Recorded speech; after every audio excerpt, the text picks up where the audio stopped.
Hey, how's it going? I'm Walid Shaya. I'm Kavita Raj. And this is Lights, Camera, and Conversation. Conversation. Cheers. How's it going, Kavita? Hi, how are you, bestie? I'm so good. It's been busy, but fabulous. Yeah, how was your week? So good. I'm in editing for the short film adaptation of Darn It, Darla.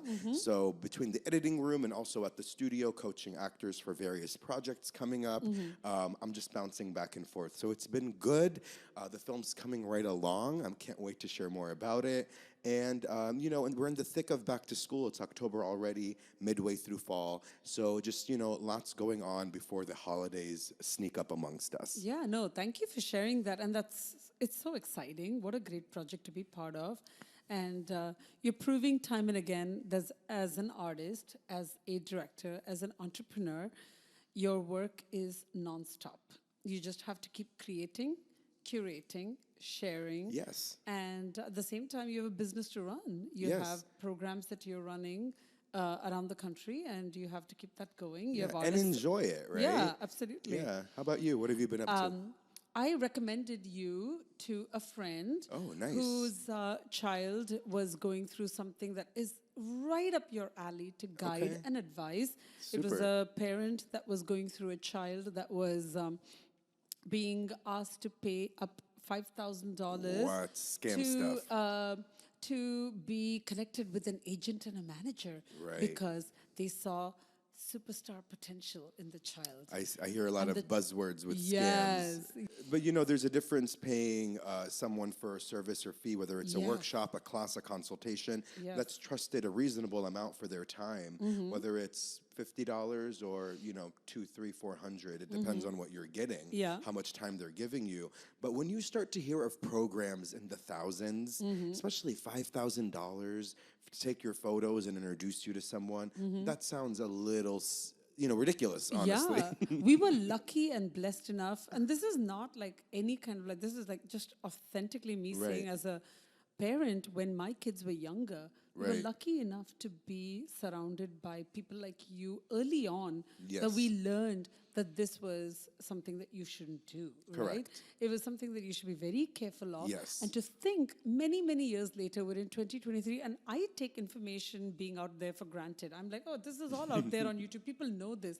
Right. But no, it is something that parents often do not know, especially if you're working 9 to 5 in another industry. Of Your life course. is, different. You're And doing you'll a do different anything job. for your kid. Oh my God. Especially if you have the means of paying, then you might do Oh my that for gosh, your those kid. were the exact words of the mom to me. Is like, I don't want to feel like I did not invest in my Correct. child or do the right thing. I'm like, yes, you must, but definitely not this amount to one person that you've never met before. Correct. That is saying that they're just going to do this for you. So I sent them your way. Oh, thank you. So that you can guide and advise. And I love is, that. something that we've had the opportunity to learn from you. So. And I'm so grateful for that. Thank you. Referrals are the best. And I do want to share with our listeners, if you're looking for guidance for your career, whether you come to me or go to someone else, one of the best ways to make sure you're avoiding a scam is through referrals, right? Is through research, is through, if you have a bad gut feeling about it, it's probably not right. So, people, are of value and they do offer great services and they're worth it. I thank you for referring me, Yeah, of Kavita. course.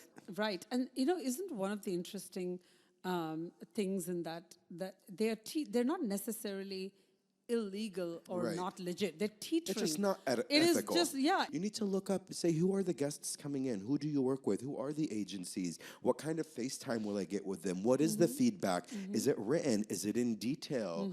And that's where you really, that's the launching pad to figure out the value and what you might get. And if it's not checking most of those boxes off and the price point is ridiculous, I would advise you find a studio or a person you trust. Yeah, and we started off the conversation with what did you do this week? I did a lot more this week. My daughter has a song coming out, Yes. and we were preparing for the release and the rollout of it and the marketing and everything around it. But a lot of my week goes in conversations like this with other parents, and it is just friends conversing about a journey in this business. And there is a lot to be said for having the right people surrounding you, having a good team that you can rely on and trust to be able to navigate through this journey in this business. Absolutely. And I think that brings us to our topic. Yes. It's building personal brands in the entertainment world. Yes. Right. And it takes a team, it takes a village to build a Yes. brand, especially one that's famous and well recognized. So let's dive in and talk about building a brand as an artist and entrepreneur. Yes, the human brand. My kids will tell you that I say this word every day 100 times. So it's like, darling, do you want water? The human brand. Shri, go, can you pick up the laundry from the room? Human brand. I kind of just like throw that word in every 5 seconds. It's something that, all jokes aside, I think an artist that is trying to launch themselves, whether you're an actor or a musician or a songwriter or a instrumentalist or director, your personal branding is something that people go by to gauge whether they want to work with you or not, right? Your professional brand and your personal brand are both very important, especially in today's climate. Your personal brand is a reflection of not only what you do and showcasing your work, but also who you are, what you think, and what you're like. It's a platform to showcase your personality. And you can win tremendously from it, or you can be torn down like crazily from Right. it. So you have to be mindful of what you Yes. share, but you have to be thoughtful as you're building that brand. Absolutely. You know, your personal brand is beyond social media, okay? You just said it's about how you act and who you are and how you present yourself in the real world, in person, and of course online, in performances, on stage, on camera. So it's everything combined into one. A question I get often from actors is specific to social media. They say to me, do I need to have an Instagram account or following or TikTok? Do I need to have my brand on social as an actor? And you know, it's not exactly a yes or no question because I think it relates to the actor themselves. But I will say, if you can, you should, because it's another way of putting yourself out there, getting your name out, and it's another avenue of being discovered and someone getting to know you. It's better to have it than to not, unless it's problematic for you, in which you don't have the time, resources, don't have the technical abilities. But like anything else, it's a skill and a platform that you should dedicate time to and learn, even if you're just posting the basics like your headshots or demo reel or an occasional behind the scenes. Yeah, exactly. Especially if you're an emerging artist. Yes. If you're someone that is starting out in their career and is yet to be discovered, in today's climate and time, it may be a good idea to have it. And if you are cautious and if you are careful, you can, as you exactly said, keep it to posting just what you want the world to see. It is something that once you put it out there, the whole world is seeing and the whole world is judging based on that, right? So put yourself out there at your comfort level, keeping in mind not only your resources and time, but also your mind space. How much of yourself do you want to share? What is comfortable for you? Keep that in Right. check and do that so that you're always operating in a healthy fashion. Right, and I'll give you an example. The last episode was about Beyonce, Yeah. about the Renaissance tour. If you haven't listened, go back and check it out. We dissect the tour and Beyonce's career Yes. leading to date. But I mentioned that because Beyonce and the way she uses social media is polar opposite of, for example, Cardi B or Lady Gaga. Correct. You know, they're on different levels. They're all different kinds of artists. But the bottom line is Beyonce is one of the last celebrities, in my opinion, who leaves some mystery and intrigue because she's not seen in public and online so often, right? There's still some, secret mystery about who she is and what she does that leaves us wondering what's she like in person Yeah. and what is her personal brand. And she's really curated and been so specific about what she releases when. Even her concert started at 9:04 p.m. Yeah. on September 4th because that was Nice. her birthday. I mean, everything that she posts, she does posts and does to a T Yeah. is, calculated. While someone like Lady Gaga or Cardi B, Gaga's posting about her makeup line often. She's doing lives. She's hopping on almost daily. Cardi B does lives all the time. She's known for YouTubes that are really, really long and ranting. So, even major celebrities use social media at different, wavelengths to their disposal, and they make it work with their brand. So whether you're just getting started or you're famous, it's in your hands to how you want to use the platform in a way that, will keep you sane and productive. Exactly. You're so on point when you said, like, all their brands are different. I think, so as far as musicians are concerned, we're talking musicians, we'll delve into actors after that. But as far as musicians are concerned, I think your brand is a combination of what you think your sound and look will be like for your fans and your followers, and what your authentic self is like. So it's like a combination. I can't say what percentage that is. It's always got to be authentic, whatever it is.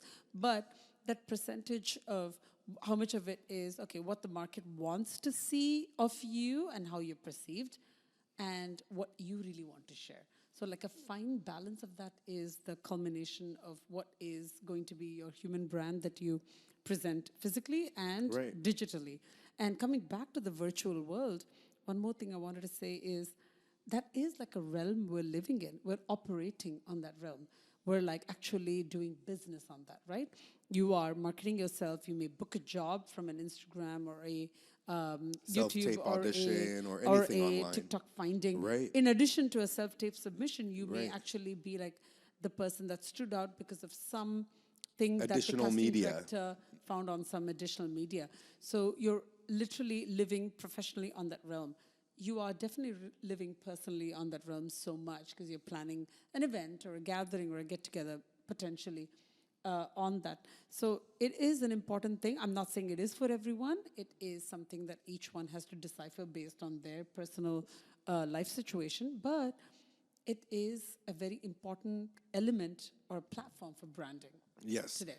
And I like to look at the Kardashians. I know some people love them, some people don't. But I think it's important to note their rise to fame.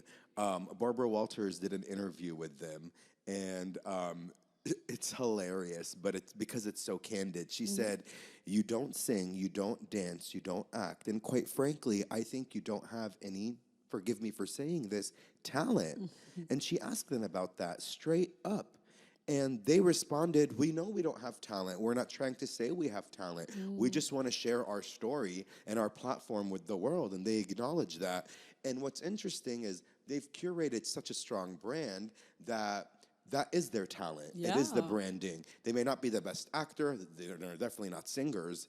But ultimately, they're personalities. Yes. And that's what it takes to have a personal brand.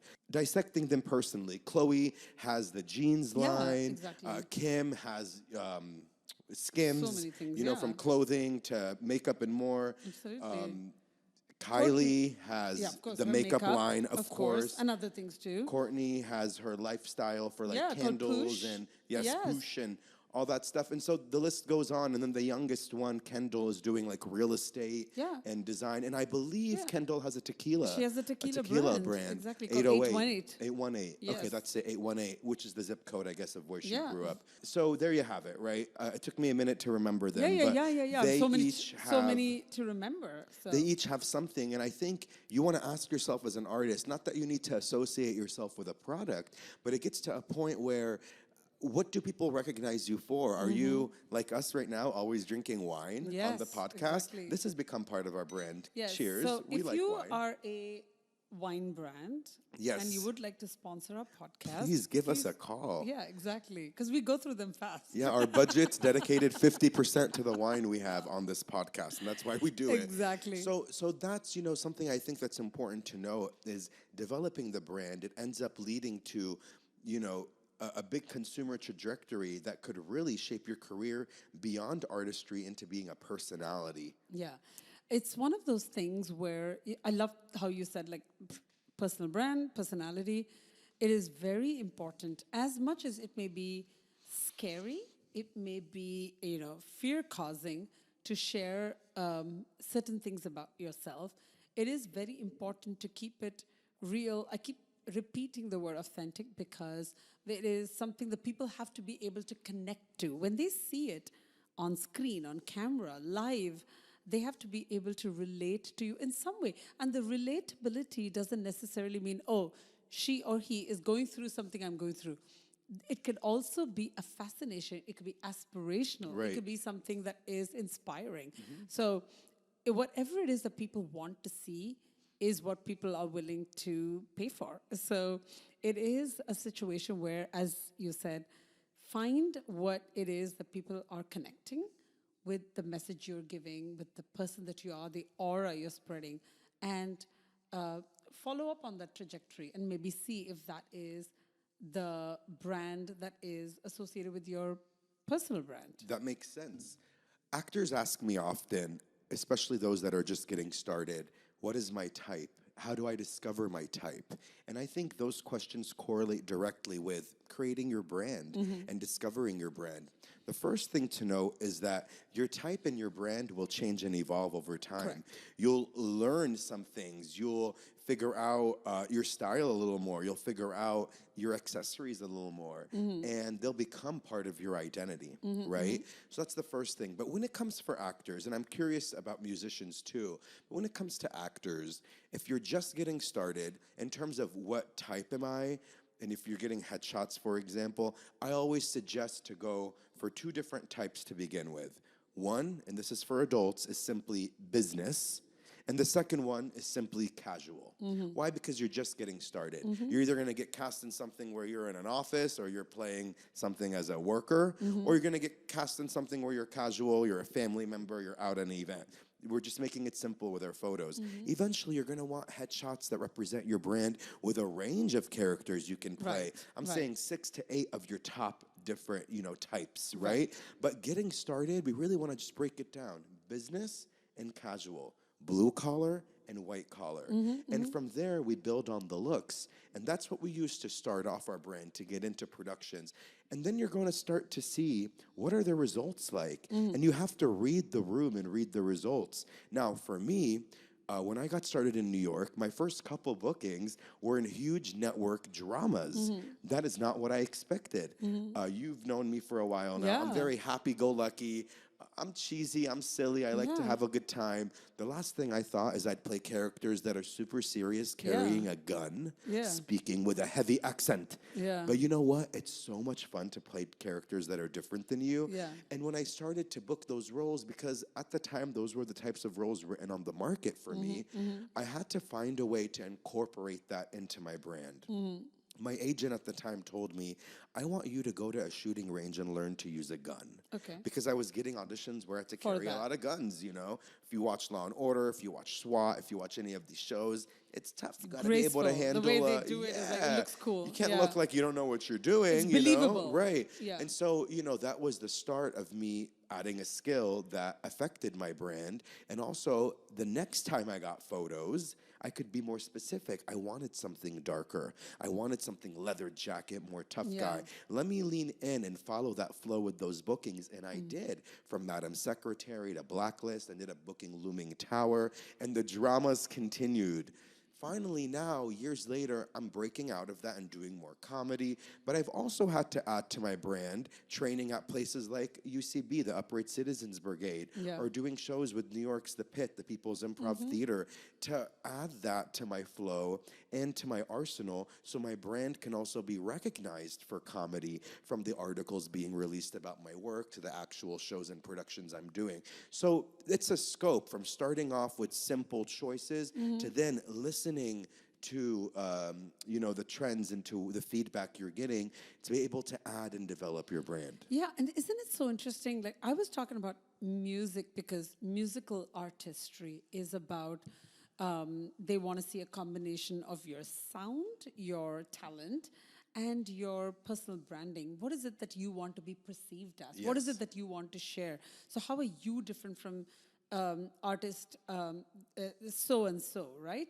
And in the music world, I don't know if in the acting world it's similar. In the music world, back in the day, it used to be like there were lanes. The lanes kind of were the definition. Sorry.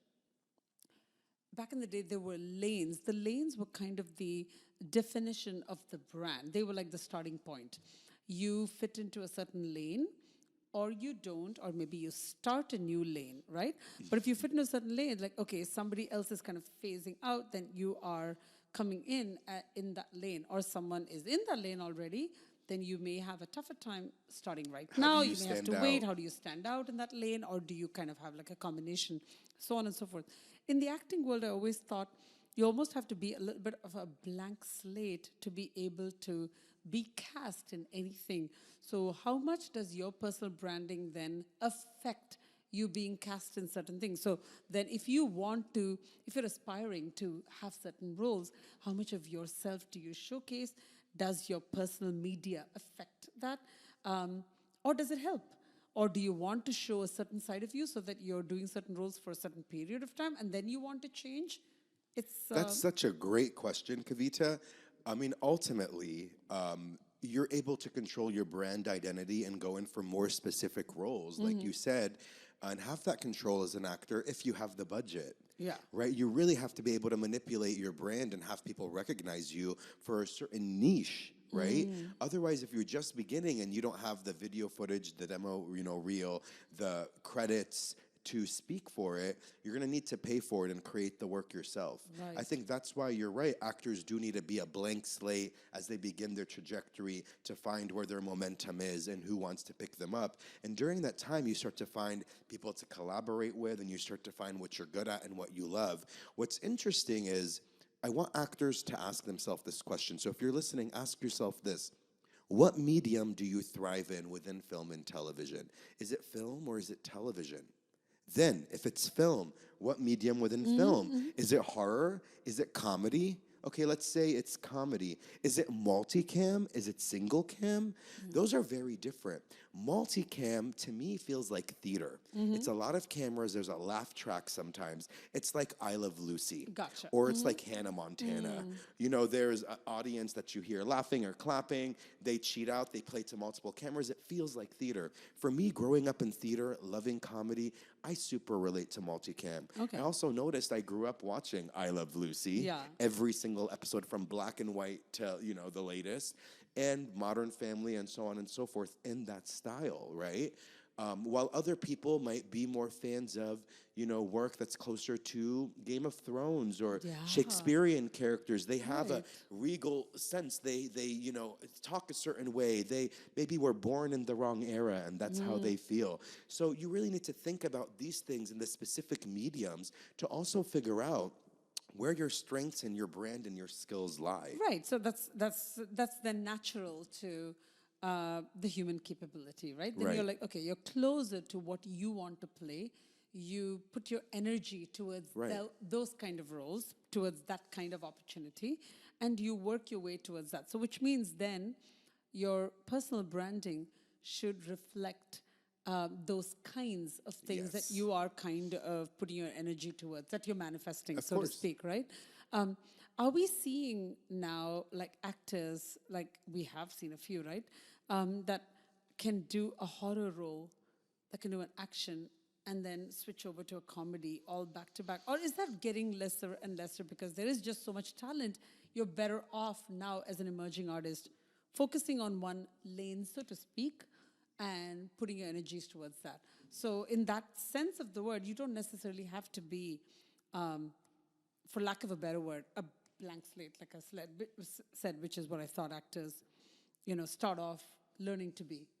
Yeah, and again, it depends on your resources where you're starting. Some actors also start off and have the motivation, energy, and the support of a village Yeah. versus other actors that are starting and doing this all on their own Yeah, and yeah. might not have the same tools, and your trajectory and your discoveries are going to be paced very differently, and there's nothing wrong with that, right? Yeah, absolutely. To each his own, and everyone's journey is Yeah. their own, and the first thing you should do is not compare yourself to others. Do your best each day and move forward, right?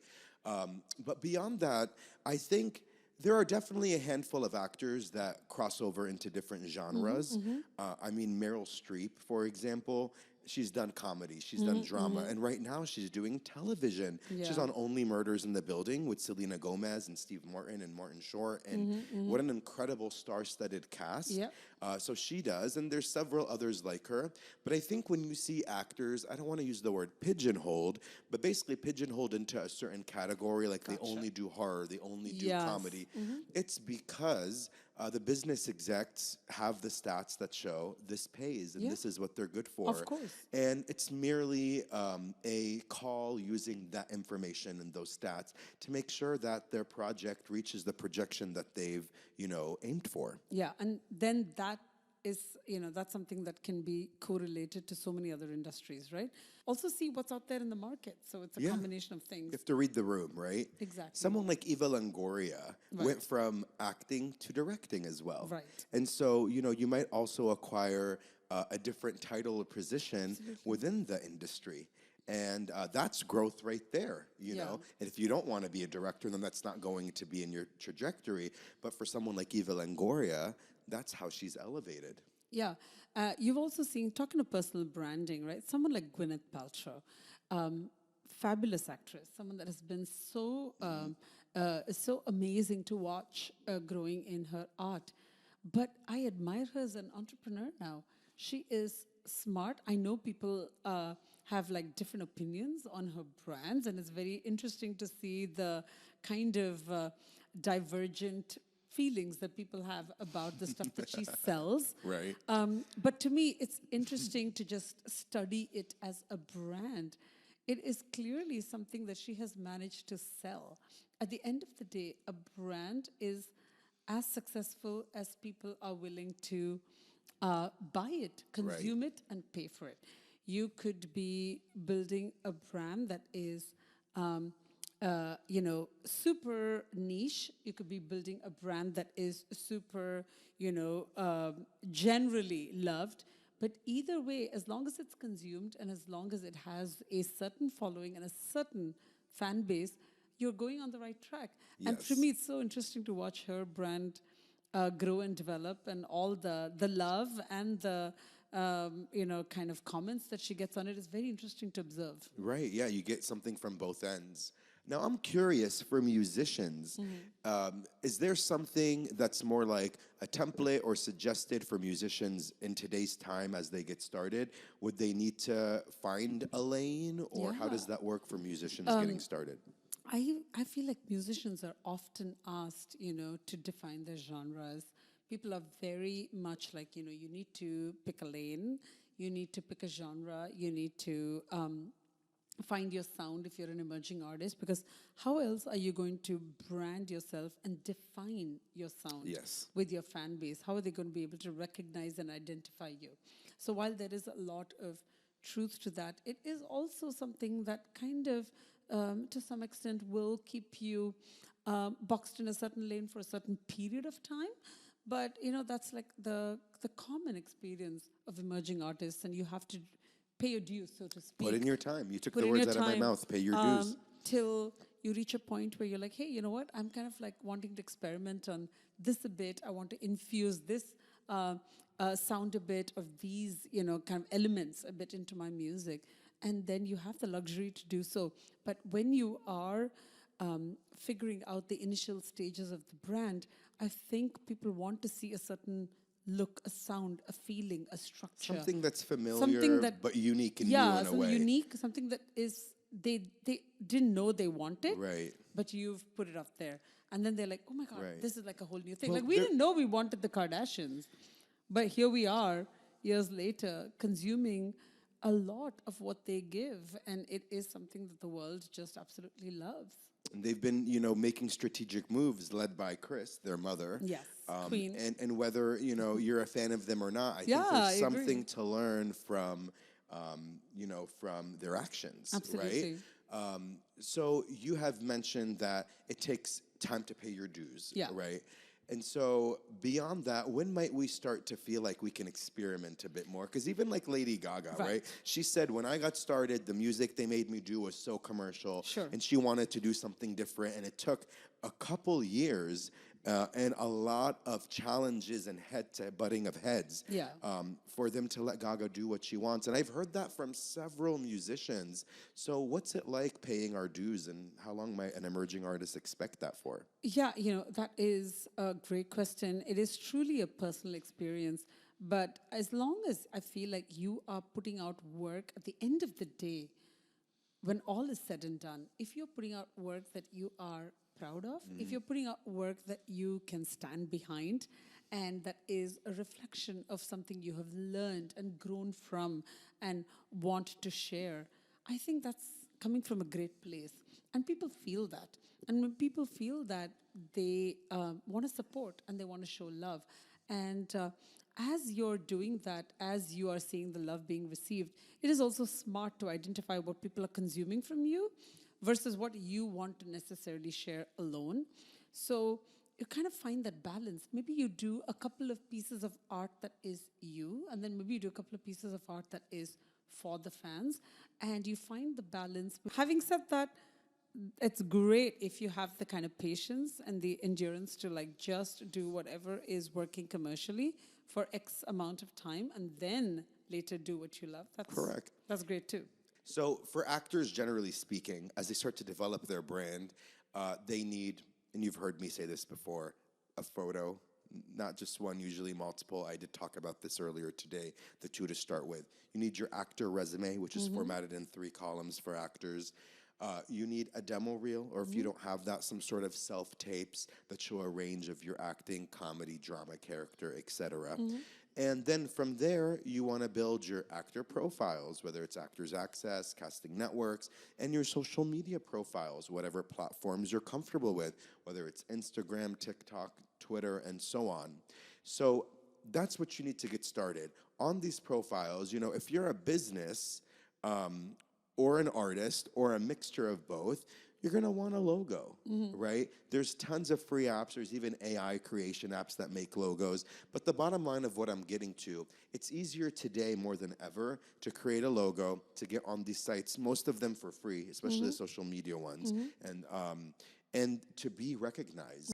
It was harder, in my opinion, to start a business back in the day than it is now. Yeah, All I right? agree. The tools are at our fingertips. The technology's made it so much more simple. Yeah. So if you're thinking, how do I even start with figuring out my brand? It's getting the basic building blocks in and making sure they're of quality and they look like you, they sound like you, they give your essence off. And from there, like I said, it's trial and error. It's working with the right people to collaborate. That's on brand, as we use that phrase. And that's where we grow the brand. Exactly. I love what you just said. And everyone is now a digital artist, a media specialist, and a graphic designer. And you have to be in your own level. You know, I may be like a super novice entry level graphic design, but can I put out a couple of graphics? Yeah, I can. I have a client. It's this blonde girl. She's super talented. And there are actually a lot of blonde actresses out there, especially between ages 20 to 30. That's one of the most popular age groups and ethnicities in terms of casting submissions that casting directors receive. So she was having a hard time standing out, and getting noticed. So, you know, she said, should I try something new? Should I go for a new look? And I said, well, the downside of doing that is you're going to have to update all your materials. Because if you have blonde hair that's, you know, past your shoulders for your videos and your photos, but you want to do something drastically different, but you can't submit with those. You know, you're going to have to have a new look captured for videos, captured for photos and headshots to be submitted. So she did. So she actually went redhead with super short hair and did this like punk badass look, like rebel without a cause. Very edgy, very different. And she looks great with short hair, definitely has the bone structure for it. And she just doesn't look like a lot of the other actors submitting. I'm sure there are others that still look like her, but it's not a pool of the hundreds of thousands of blonde girls between ages 20 to 30. You know what I mean? It's a little bit more specific. So she did that. She got new photos. She got new media. And that was a rebranding for her. And that is so awesome that she recognized that it was time for her to do that. And she took a chance with it. She took a chance. And she's like, I am going to try this new look, and I feel like that may be, you know, serving me better. And I think that kudos to her for doing it. At the same time, being true to who you want to be at that point in time. We're all evolving over time. So we're not who we were 5 years ago. Correct. We're not going to be the way we are now 5 years from now. Yes. So to have that freedom and a little bit of the luxury to also live authentically while we are using the word like brand 50,000 times today in today's show. It is also important to just live your life. Yes. And be able to Yeah. have your work life and your personal life grow Yes, simultaneously. and it's important to say if she, as a performer, decided to dye her hair and cut it short and not get new photos and videos and not tell her agent or manager, it could become a catastrophic Yes. problem when she walks into an audition and they're like, "Who are you? You look nothing like your photos. That's You've true. wasted our time." course. That's a big problem. So it is a commitment to Of make, course, having yes. to rebrand. A rebrand is Yes. not exactly starting from scratch, but close to it, Yeah, yeah, right? yeah. So in the music world, what's similar to rebranding? How would one go by that? And when would it be necessary? I think that musicians, because you are establishing your individual artistry in a very competitive field, you have to have a strong brand and a individualistic brand from the get-go. But you do potentially have an opportunity with every album that you put out to kind of rebrand yourself. Okay. Because the album is like a evolution of your life story, right? Or whatever it is that you want to share. It could be like, I went through this in my early 20s. I went through this in my mid 20s. I'm going through this in my 30s. And each album is kind of showcasing your journey across those periods of time. And you may have that opportunity to rebrand yourself in a very clean and straightforward way, to be like, this is how I've grown, this is what I look like, this is what I sound like, and this is how the visuals should be. The word evolve is standing out to me. It's Yeah. almost like rebrand and evolve in that case when it comes to album to album. Yeah, because when you are the brand, it's called the human brand, right? So we're talking about brand, but you are the brand. So it's Right. the human brand. Right. People are buying, in essence, your story. People are buying your life brand. People are consuming Yes. your situation and Yes. your product.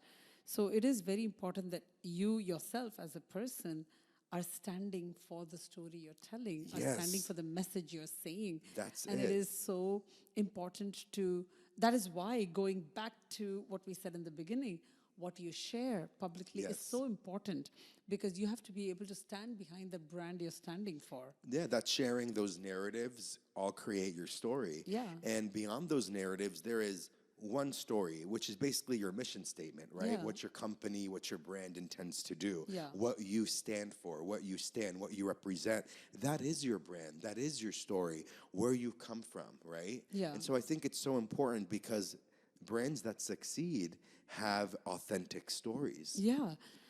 They stick to the tried and tested stories and the narratives that work for them. And there is a lot of value in staying consistent with that. However, within that consistency, you have room to show growth. And people love seeing that. And Yes. that, if it's tied into a life experience that they can relate to, it's beautifully written, said, done, expressed, and marketed. It's possible. Fabulous. So, your brand has a lot to do with, like you've said, your experiences, how you react to certain situations, and so on and so forth, as that can affect your brand, which leads us to today's pop culture topic. Yes. I want to talk about Iggy Azalea. Oh my God, yes. You've heard her pants ripped while she was performing in concert in Saudi Arabia last summer. Yes. I grew up in Saudi Arabia. Right. I actually know a little bit about what, Tell us about the climate, because some Being, people don't know about what it's like there. being a young child in that climate. It is a conservative culture. Right. It is a culture of respect of its traditions and its religion and its beliefs. And I do believe what happened to her was a genuine accident. Yes. It can happen to any of us. It can actually happen. Her pants ripped. Her pants midway ripped when she on bent stage, down, and they were tight and, leather pants. but I'm going to let you share the details of what exactly made them not allow her to continue, right? Because Right. she could have technically gone back to the green room and changed, but I believe that there was more to why they wouldn't let her go back on. Yeah, and exactly, you nailed it on the head. There was a fan on X asked Iggy why she wasn't allowed to just change her pants Yeah. after the wardrobe malfunction. And Azalea responded, quote, I did, but I also said, ladies, make some noise. It's a woman's world.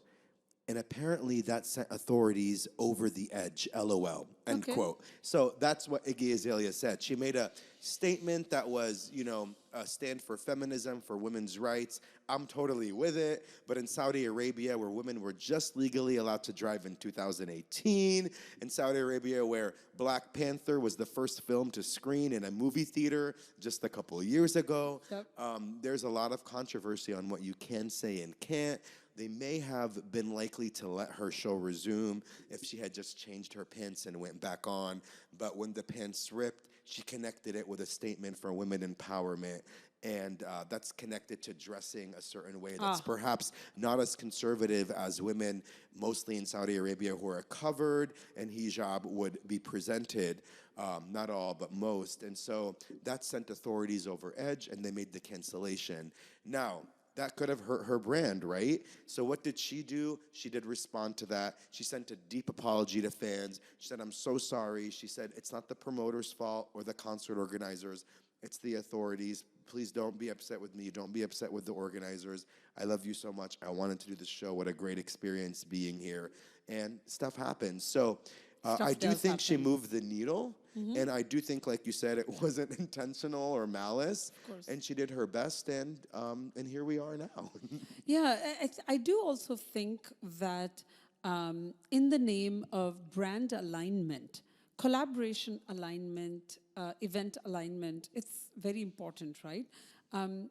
If you are going to be performing in a conservative field, in a conservative venue, in a conservative nation, it is extremely important that we're super mindful of their culture, their expectations, and be prepared for that. Not that she wasn't. What happened to her was an accident.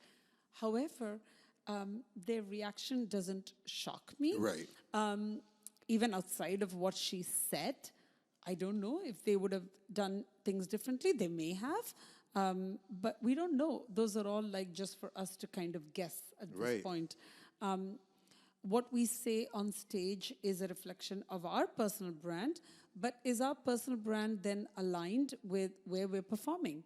Are you also aligned with where you are sharing your art? Right. The platform you're in doing this. So do you then have the luxury of saying, I'm only going to perform where my art is welcome and respected and perfectly aligned with, or I would like to try new avenues and new territories and fit within their expectations. It's all like a very personal choice, and there is so many layers to this decision-making process.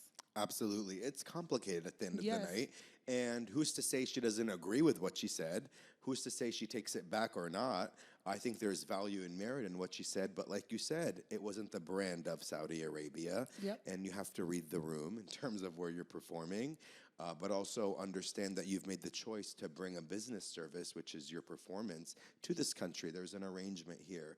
So again, back to a collaboration. It's a collaboration. Yeah, absolutely. And I recall another recent incident of a artist on stage in a conservative country that wanted to just kind of allow the LGBTQ in that conservative country to be able to thrive, to be able to express themselves. And he kissed his bandmate on stage. And the show had to stop, and they were not allowed to perform anymore.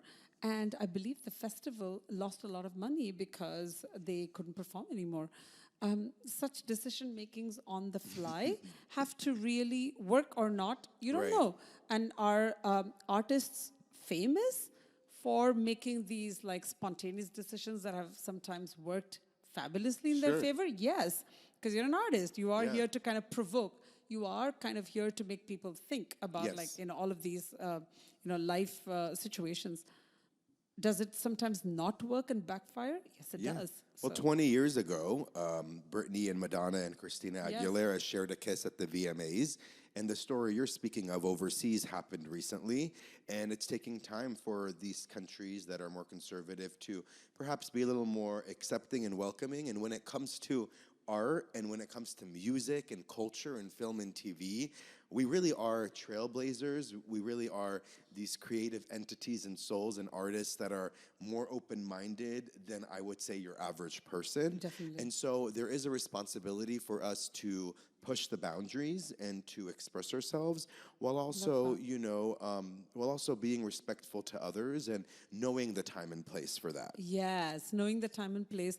And there is a fine line, a very fine line between being, true to goodness, true to your intention, and being respectful of where you are. And then Yes. that fine line is something that you should be standing for what you morally believe in as an Yes. individual, Of whatever that course. may be, but then also respecting where you are. So there is Yeah. it's a thing. It's a thing. a fine art. It's a fine art. With that said, we are curious to hear what you think about Yes. Iggy and the pants situation, if she handled that well, or if you've dealt with challenges with your personal brand. We'd love to give advice. We'd love to feature your stories. You can email us at lightscameraconversation@gmail.com with any topic questions or comments. And if you want to get in touch on social, Kavita, where are we at? Yes, oh my God. We're on Instagram, we are on TikTok, Yes. and we're at Lights Camera Conversation. Yes. Please join the conversation and tell us how you think, tell us what you want to hear about in the future, and Yes. we'd love to share. We'd love to share, and there are more special guests to come in season 2. Yes. If you've missed them, please go back. We've had some amazing guests on this season. More to come. Lots of surprises in store for you, and we're so glad we got to chat today. I'm Walid Chaya, I'm Kavita Raj. and this is Lights Camera and Conversation. Cheers. Bestie. Hey, be sure to like, subscribe, and follow on Instagram and TikTok. We love interacting. Also, the content in this podcast episode is provided for general informational purposes only.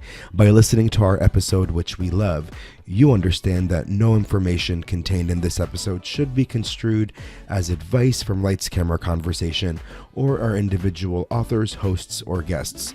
Nor is it intended to be a substitute for research on any subject matter. We always encourage you to do your research. Reference to any specific product or entity does not constitute an endorsement or recommendation by Lights Camera Conversation.